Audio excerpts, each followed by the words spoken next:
Good morning and नमस्कार मेरे प्यारे विद्यार्थियों, स्वागत है अपने सत्यकेतु डिफेंस एकेडमी के लाइव सेशन में। प्यारे विद्यार्थियों, आज फिर हम लोग जो है हमेशा की तरह अपने 15 क्वेश्चन इंपॉर्टेंट जो क्वेश्चंस है उनको हम लोग सॉल्व करेंगे। ओके, तो स्टार्ट करते हैं क्लास को। स्टार्ट करने से पहले आप लोग जो है जल्दी से जल्दी अपनी लाइव क्लासेज में आ जाओ और हम लोग क्लास को स्टार्ट करते हैं। और आज की क्लास का अपना जो पहला क्वेश्चन है वो इस प्रकार से, निम्न में से कौन सही सुमेलित नहीं है। अब इनमें से हमें बताना है, एक तरफ विटामिन दे रखा है और दूसरी तरफ हमें विटामिन का जो है वो केमिकल नेम दे रखा है। इन दोनों में से कौन सा सही नहीं है। ओके, ऑप्शन ए है विटामिन सी, इसको हम लोग एस्कॉर्बिक एसिड, विटामिन B1 को थायमिन, विटामिन डी को रेटिनॉल और विटामिन के को हम लोग नेफ्थाक्विनॉल। तो ये तो क्वेश्चन बड़ा ही सिंपल है क्योंकि इसमें जो इंपॉर्टेंट विटामिन है उसी का ही नाम गलत दे रखा है। तो हम लोग इस क्वेश्चन को यहाँ से सॉल्व करते हैं। तो देखो अपना इसके अनुसार चलते हैं हम लोग कि भाई क्या होगा। विटामिन सी को एस्कॉर्बिक एसिड, जी हाँ कहते हैं इसको, तो भाई ये सुमेलित है बिल्कुल, ये तो सही है एकदम एस्कॉर्बिक एसिड। विटामिन B1 को थायमिन कहते हैं, जी हाँ विटामिन B1 को थायमिन कहते हैं। विटामिन के को नेफ्थाक्विन कहते हैं, हाँ जी। तो भाई डी को क्या बोलते हैं, तो कैल्सीफेरॉल कहते हैं, रेटिनॉल नहीं कहते मेरे प्यारे विद्यार्थियों। इसलिए ऑप्शन नंबर सी जो है इसका करेक्ट आंसर हो जाएगा। यस, राकेश सिंह, पूरन सिंह, उगम सिंह, अचल Singh, Anil, okay good morning भाई, गुड मॉर्निंग। सी आंसर होगा, ठीक है, बहुत अच्छा। आगे चले हम लोग अपने नेक्स्ट क्वेश्चंस की तरफ चलते हैं। चलो ये क्वेश्चन तो बड़ा ही सिंपल था, अगले क्वेश्चंस की तरफ चलते हैं और अगले क्वेश्चंस का आंसर दो क्या होगा। सेकंड नंबर क्वेश्चन है, मानव हृदय का प्रत्यारोपण किस वर्ष किया गया था। मानव हृदय का जो प्रत्यारोपण जो है ना, ट्रांसफॉर्मेशन, वो जो है वो किस वर्ष किया गया था। 1967, 1959, 1972 एंड 1955। तो जल्दी से बताओ, क्वेश्चन नंबर सेकंड का आंसर दो, कब किया गया था भाई। मानव हृदय का, मेरे प्यारे विद्यार्थियों जल्दी से क्वेश्चंस का आंसर दो। क्वेश्चन नंबर सेकंड का आंसर आ रहा है, बी आंसर आ रहा है 1959। ओके, सी बी आंसर आ गया, वेरी गुड मेरे प्यारे विद्यार्थियों। 1967 ये अपना आंसर है और इसी में हम लोग देखते हैं कि ये लो 1967, और वो अपने किसने किया था, क्रिश्चियन बर्नार्ड ने किया था, क्रिश्चियन बर्नार्ड।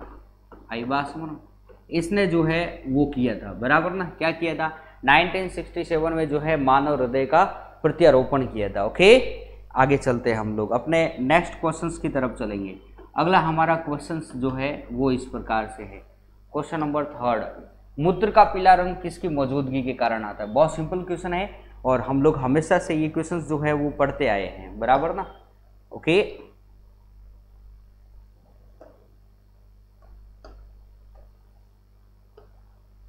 चलो तो भाई मूत्र का पीला रंग जो होता है वो किसकी मौजूदगी के कारण होता है। क्वेश्चन नंबर थर्ड, तीसरे का आंसर दो भाई क्या होगा। सेकंड में तो ये आंसर, चलो कोई बात नहीं, MS चौधरी चौटन। थर्ड का आंसर डी आंसर आ गया है। उगम सिंह ने सबसे पहले आंसर दिया, अचल सिंह, रितेश राज, अनिल, बहुत अच्छा, शाबाश प्यारे विद्यार्थियों। मूत्र का जो पीला रंग जो होता है भाई, सीधी सी बात है, यूरोक्रोम के कारण होता है। इस यूरोक्रोम के कारण जो है मूत्र का हल्का पीला रंग होता है और इस यूरोक्रोम का जो निर्माण है ना, वो निर्माण जो है वो सामान्यतया हीमोग्लोबिन के विखंडन से होता है। हीमोग्लोबिन के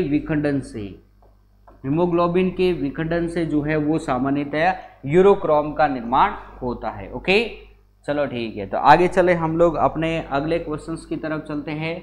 अगला हमारा क्वेश्चंस जो है वो इस प्रकार से है। क्वेश्चन नंबर 4, परमाणु के नाभिक में होते हैं। परमाणु के नाभिक में क्या होते हैं, तो भाई जल्दी से क्वेश्चंस का आंसर दो। प्रोटॉन व न्यूट्रॉन, प्रोटॉन व इलेक्ट्रॉन, न्यूट्रॉन व इलेक्ट्रॉन, या सिर्फ इलेक्ट्रॉन। तो जल्दी से क्वेश्चंस का आंसर दो भाई, क्या होगा।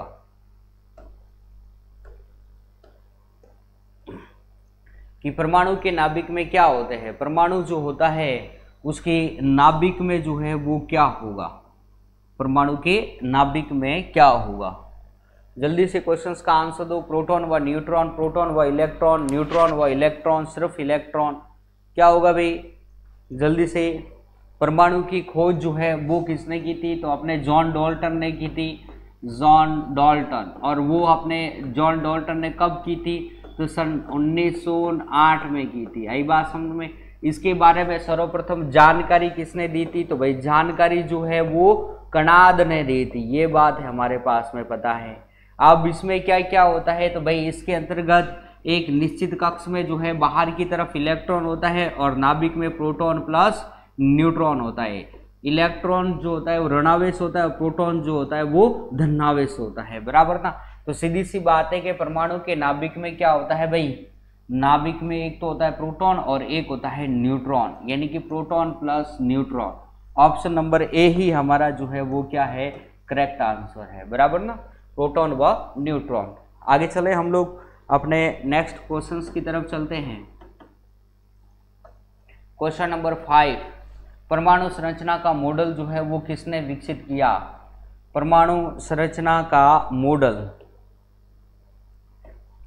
परमाणु संरचना का मॉडल जो है वो किसने विकसित किया था भाई, अल्फ्रेड नोबल, फेराडे, बोहर तथा रदरफोर्ड या वोल्टा। परमाणु संरचना का मॉडल जो है वो किसने विकसित किया था, अल्फ्रेड नोबेल ने किया या फेराडे ने किया या बोहर तथा रदरफोर्ड ने किया या वोल्टा ने। तो भाई आपको पता ही है परमाणु की संरचना किसने दी थी, और यह परमाणु की संरचना जो है ना ये कब दी गई थी, तो सन 1911 में दी गई थी, बराबर ना। ये भी चीज़ ध्यान में रखनी है। अब ये दी किसने थी, तो पहले ये चीज़ बताओ फिर मैं आगे बताता हूँ क्या होता है। बहुत अच्छा,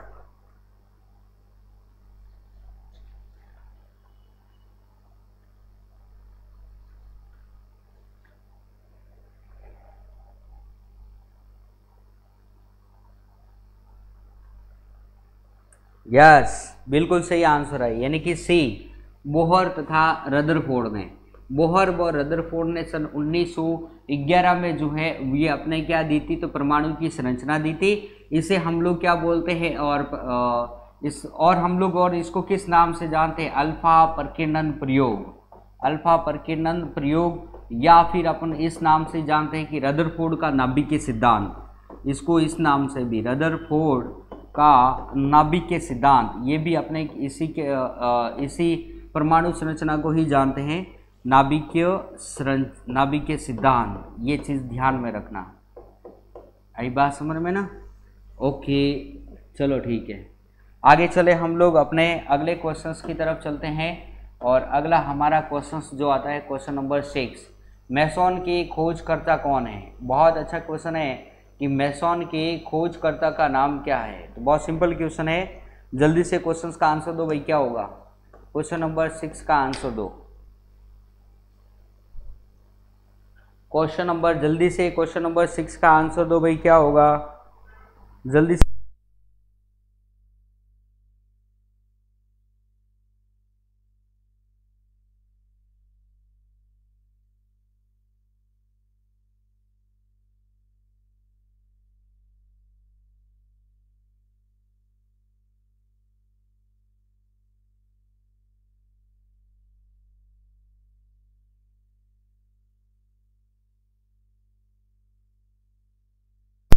शाबाश, वेरी गुड, जल्दी से क्वेश्चंस का आंसर दो। बहुत अच्छा, वेरी गुड, सबके आंसर एकदम करेक्ट आंसर आ रहा है। 6 यानी कि सी में आ रहा है, ए आंसर भी आ रहा है। क्या बात है, सी आंसर और ए आंसर बड़े ही आ रहे हैं। तो मेरे प्यारे विद्यार्थियों, ए आंसर तो होगा नहीं, और सी आंसर जिन्होंने दिया है बिल्कुल करेक्ट आंसर दिया है। इसलिए अपने मेसॉन की जो खोजकर्ता कौन है, तो हम लोग कहेंगे युकोवा। मेसॉन एक जो है वो कण है सबसे छोटा, बराबर ना। आगे चलते हैं नेक्स्ट क्वेश्चंस की ओर। मैं बता चुका हूँ मेसॉन क्या होता है क्या नहीं होता है, जब हमने परमाणु पढ़ा था उसके अंतर्गत मैंने डीपली से बताया था, बराबर। आगे चलते हैं, इलेक्ट्रॉन वोल्ट। इलेक्ट्रॉन वोल्ट जो है वो किसका मात्रक है, तो जल्दी से क्वेश्चंस का आंसर दो भाई। इलेक्ट्रॉन वोल्ट जो है वो किसका मात्रक है, ऊर्जा का मात्रक, आवेश का मात्रक, विद्युत राशि का मात्रक या विभव का मात्रक। तो भाई एक चीज तो ध्यान में रखनी है, अभी आप पहले तो इसका आंसर दो, फिर उसको मैं समझाता हूं। क्वेश्चन नंबर 7 का आंसर दो भाई जल्दी से। फिर देखो इसको सही करने का एक बहुत सिंपल सा इसका साधारण तरीका है। इस क्वेश्चन को 7 में सी आंसर आ रहा है।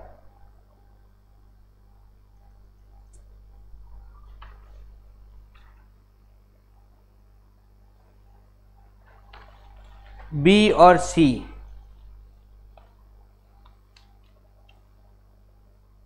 बी एंड सी। देखो विद्युत राशि का बी और सी दोनों आ रहा है। पहले तो मैं विद्युत राशि देख लेता हूं। आई विद्युत धारा बराबर क्या होता है भाई, तो Q अपॉन टी होता है। Q बराबर अपने पास में क्या होता है, तो हम लोग कहते हैं कूलाम, और इसको हम लोग बोलते हैं समय यानी कि सेकेंड, ये चीज होती है। लेकिन अपने तो क्या दिया गया, इलेक्ट्रॉन। अरे मेरे प्यारे विद्यार्थियों एक चीज तो देखो, इलेक्ट्रॉन क्या होता है, एक आवेश ही तो है, सीधी सी बात है। तो हम लोग कह देंगे आवेश का मात्रक, इलेक्ट्रॉन वोल्ट हम लोग किसको बोलेंगे, आवेश का मात्रक। ओके, तो ये चीज हमें ध्यान में रखनी है और इसका आंसर जो है बी हो जाएगा। अरे विद्युत की तरफ नहीं जाना है, विद्युत आई इज इक्वल टू अपने पास में होता है Q अपॉन टी होता है, यानी कि Q का मतलब क्या होता है कूलाम, और T का मतलब क्या होता है सेकेंड, यानी कि कूलाम अपॉन सेकेंड। तो यहाँ तो हमारे पास में इलेक्ट्रॉन है। अगर आप ऐसा भी समझो ना, तो इलेक्ट्रॉन क्या होता है, एक ऋणावेशित होता है, ऋण क्या होता है, आवेश होता है, इसलिए हम लोग इसको आवेश का मात्रक कह देते हैं, बराबर ना। यस, आगे चले अपने नेक्स्ट क्वेश्चंस की तरफ चलेंगे। चलो क्वेश्चन है 8, मनुष्य के अंगों में से कौन सा एक हानिकारक विकिरणों से सर्वाधिक सुप्रभावी है। अच्छा, अल्ट्रावायलेट से जो है वो सबसे ज्यादा कौन सा अंग जो होता है वो इफेक्ट होता है, आंख होता है कि हृदय होती है कि मस्तिष्क होता है या फेफड़ा होता है। बहुत सिंपल क्वेश्चन है भाई, जल्दी से। अल्ट्रावायलेट किरणों से तो आपको पता ही है कौन होगा, आपको पता ही है कि जब हमारे सूर्य ग्रहण या फिर हम लोग कहते हैं चंद्र ग्रहण, उस समय हम लोग उसकी तरफ देखते नहीं है, और अगर मान लो अगर देख ले तो क्या होता है, होता तो कुछ नहीं है लेकिन उसका थोड़ा बहुत साइड इफेक्ट होता है। क्या होगा और कहां पे पड़ेगा ये बताइए मुझे।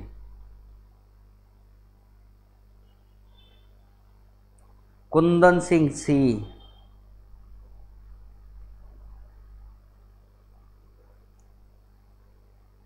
बहुत अच्छा, शाबाश, आ गया ना आंसर। कुंदन सिंह ए, अचल सिंह बी आंसर नहीं होगा भाई, ए तो होगा। मैंने अभी बताया ना भाई, अपन ये देखते हैं ना कि सूर्य ग्रहण वगैरह चंद्र ग्रहण होते हैं, तो उसमें से कौन सी किरणें निकलती है, सीधी सी बात है अल्ट्रावायलेट निकलती है, और उनकी तरफ हम लोग देखते नहीं, और अगर देख लेते तो क्या होता है, होता कुछ नहीं है, लेकिन आंखों पे थोड़ा बहुत तो इफेक्ट उसका पड़ेगा ही पड़ेगा, ये चीज होती है, इसलिए हम लोग उनकी तरफ देखते नहीं है। आई बात समझ में ना।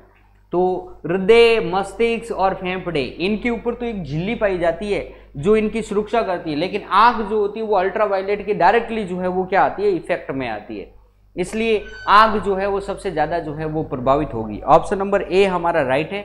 आगे चलेंगे अपने नेक्स्ट क्वेश्चंस की तरफ चलेंगे, और अगला हमारा क्वेश्चन नंबर है 9 है, जल में तैरना न्यूटन के किस नियम के तहत संभव है।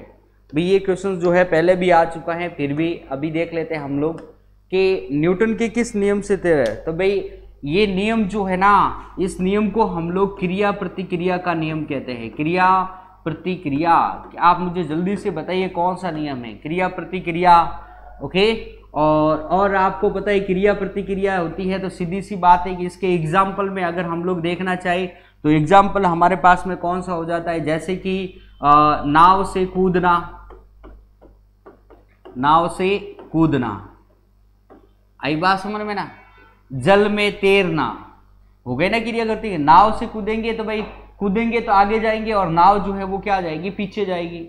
जल में तैरेंगे तो सीधी सी बात है कि हम लोग आगे जाएंगे और जल को हम लोग पीछे की तरफ धकेलेंगे। सड़क पर हम चलते हैं तो सड़क को हम लोग आगे की तरफ जाएंगे, सड़क को पीछे की तरफ धकेलेंगे। बंदूक से गोली लगाएंगे, छोड़ेंगे तो सीधी सी बात है गोली आगे की तरफ जाती है और बंदूक जो होती है वो पीछे की तरफ झटका देती है। तो ये न्यूटन का कौन सा नियम है, पता है कुछ? बहुत अच्छा, Mularam Chaudhary, third law of Newton's, यानी कि तृतीय नियम। तृतीय नियम को तो हम लोग जो है वो क्रिया प्रतिक्रिया का नियम कहते हैं, यानी कि ऑप्शन नंबर सी जो है ये हमारा करेक्ट आंसर है। प्यारे विद्यार्थियों, ये हमारा जो प्रथम नियम था, आई बात, जिसको हम लोग क्या बोलते थे, गैलीलियो का नियम, इसको हम लोग अपने गैलीलियो का नियम भी बोलते हैं, और हम लोग इसको जड़त्व का नियम भी कहते हैं, बराबर ना। और द्वितीय जो नियम है न्यूटन का, उसको बोलते हैं आवेग संवेग का नियम, आवेग संवेग का नियम, ये चीज ध्यान में रखनी है, बराबर। ओके, आगे चले हम लोग अपने नेक्स्ट क्वेश्चन की तरफ, यानी इसका आंसर क्या हो जाएगा, सी ऑप्शन हमारा करेक्ट आंसर हो जाएगा। चलो आगे चले,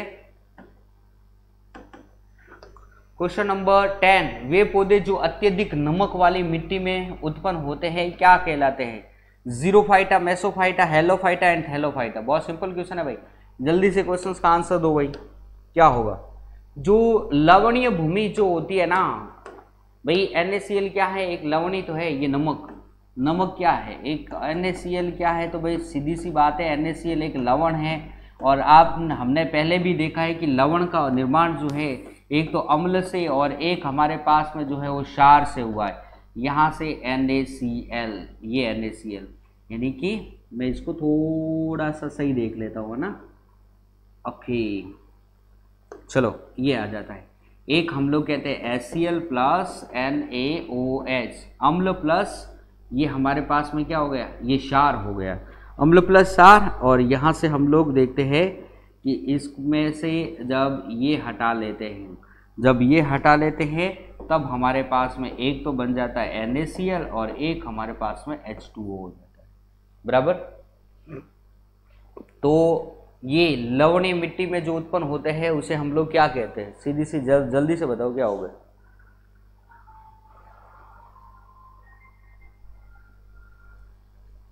शाबाश, अनिल का आंसर आया है, अनिल का आंसर है भाई, बहुत अच्छा, हेलोफाइटा। आई बात समझ में, यानी ऑप्शन नंबर सी जो है वो हमारा करेक्ट आंसर होगा। ओके यस, आगे चलते हैं, नेक्स्ट क्वेश्चंस की तरफ चलेंगे। क्वेश्चन नंबर 11, इबोला वायरस का नाम लिया गया है एक शहर के नाम से, एक प्रांत के नाम से, एक नदी के नाम से, एक पर्वत के नाम से। इबोला वायरस, जल्दी से बताओ भाई, आपको पता ही होगा, इबोला वायरस पढ़ा रखा है भाई, ठीक है ना। परसों की क्लास में हमने पढ़ाया था कि इबोला वायरस क्या होता है, ठीक है। तो जल्दी से बताओ भाई क्या होगा, इबोला वायरस का नाम क्या है, जल्दी से क्वेश्चंस का आंसर दो भाई।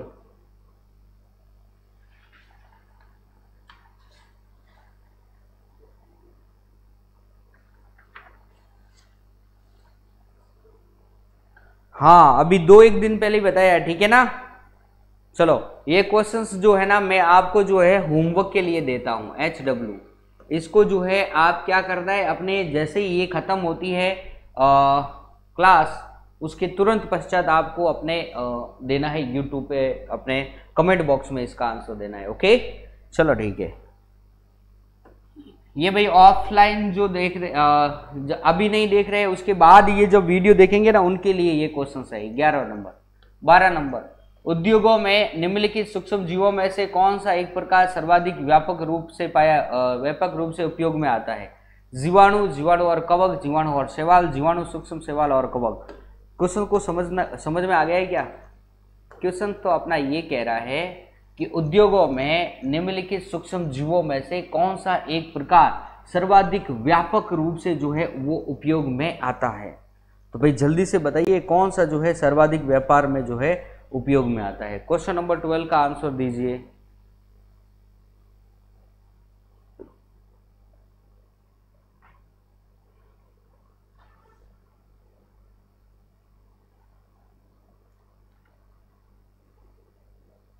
बहुत अच्छा, कुंदन सिंह, डी आंसर आ रहा है कुंदन सिंह का, वेरी गुड। भाई सी आंसर नहीं होगा। जीवाणु, सूक्ष्म शैवाल एंड कवक, इन तीनों का हम लोग कहेंगे बहुत ज्यादा उपयोग होता है उद्योगों में।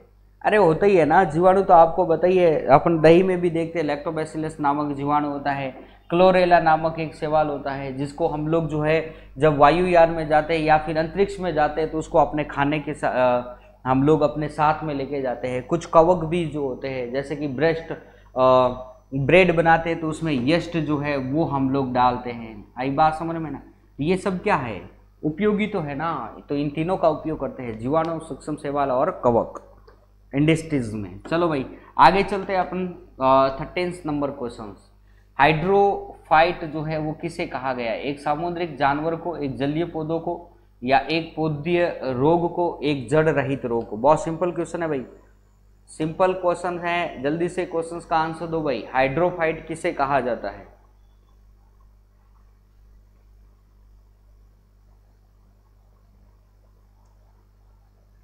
क्वेश्चन नंबर 13 का आंसर दो भाई।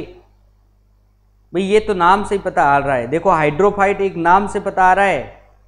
आई बात समझ, हाइड्रोफाइट हाइड्रोजन, तो हम लोग किसे कहेंगे? जल्दी बताओ भाई। बी आंसर आ गया है, बहुत अच्छा। तो सीधी सी बात है कि अरे हाइड्रोफाइट, अरे हाइड्रोजन से आया है, H2O से ये क्या आया है? हाइड्रोजन। आई बात समझ, ये क्या होगा? एक जलीय पौधों से ये उगने वाले पौधों को हम लोग क्या बोलते हैं? हाइड्रोफाइट के नाम से जानते हैं। यानी कि ऑप्शन नंबर बी जो है वो हमारा करेक्ट आंसर है। ओके, आगे चले भाई, नेक्स्ट क्वेश्चंस की तरफ चलते हैं। अगला हमारा क्वेश्चंस क्या है वो देखते हैं। आज की क्लास का सेकेंड लास्ट क्वेश्चन है हमारा, निम्नलिखित पादपों में से किसका संग्रहण अंग तना नहीं है?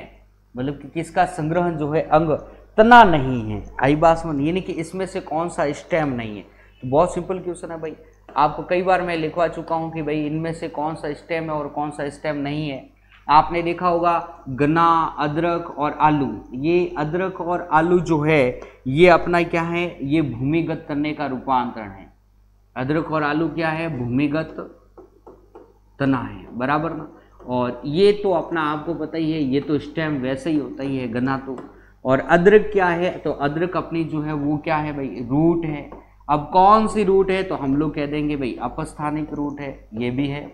चलो भाई, अपस्थानिक रूट। ओके, रूट कितने प्रकार की होती है सर? तो ये मैं पहले बता चुका हूँ। कौन कौन सी रूट होती है?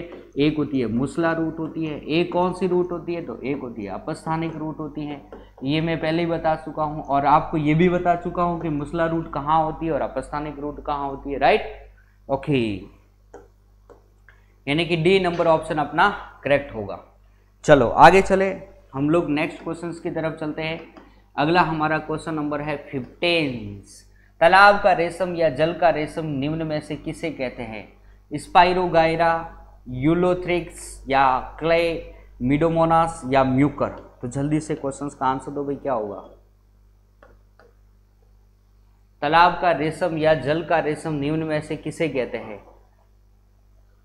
जल्दी से क्वेश्चंस का आंसर दो भाई, क्या होगा?